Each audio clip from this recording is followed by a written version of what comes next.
Welcome to the Insight Lab. I'm Ethan. And I'm Lila.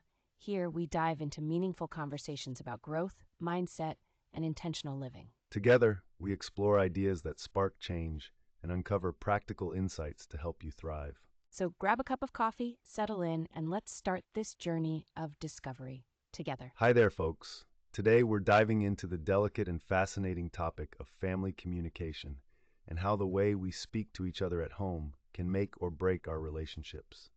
Yeah, Goethe once said something along the lines of, whether you're a king or a farmer, if your family is at peace, you're the happiest of people. That's a sentiment that really hits home, right? Absolutely. The dynamics within a family are so crucial. It's interesting because the way we handle communication can either lead to peace and harmony or constant discord. Right? Like how important it is to both express and at times refrain from saying everything that's on your mind. It's that balance, half speaking up, half knowing when to keep quiet. Exactly. And there are some thought-provoking examples that can illustrate this balance really well, starting with making wise choices during disagreements. For instance, in the Wisdom and Lamentations, there's a quote that says, when family members make mistakes, it's better to be calmly forgiving rather than irate. Emphasizes understanding over blame.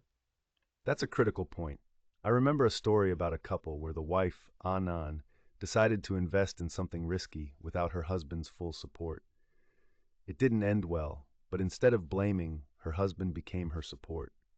Yeah, and rather than criticizing her, he comforted her and helped them move forward together. It ended up strengthening their relationship, which is just beautiful. It all went back to them dealing with a crisis together rather than letting it tear them apart. Like the saying goes, seeking shelter together under one umbrella rather than pointing fingers. There's also a powerful but kind of heartbreaking story from a TV series where misunderstandings created huge rifts. Ah, you must be talking about the story of Feng Chen Sheng and how assumptions and unsaid words started to unravel a family. Yeah, it underscores the idea that unspoken frustrations can become a ticking time bomb. Communication in light rather than complaints in shadow makes all the difference. I think it's interesting how noted individuals like Yang Jiang suggested silence during anger might just be golden. She said, don't decide when you're furious. That's because, in arguments, it's often those buried extreme thoughts that come to the surface. And once they're out there, they can really damage relationships. Exactly. Then there's Hu Shi and his wife. He had an interesting approach to avoiding arguments, often retreating until tempers cooled down. He even wrote to her explaining how harsh words can harm their bond. Ultimately, it was about choosing love over winning an argument. These stories remind me of how a family is like a small boat navigating long journeys together. The wind of our words can either steer it smoothly or rock it perilously. Very poetic.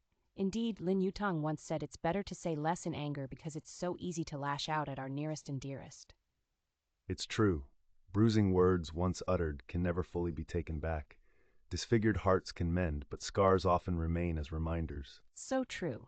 Instead, aim for peace in conversation during calm times and hold your tongue when stormy emotions brew. That's the path to stronger bonds. As we reflect on these, it's like writer Zhou Guoping said, a home, a small boat indeed, must always remain in harmony as it sails through the years.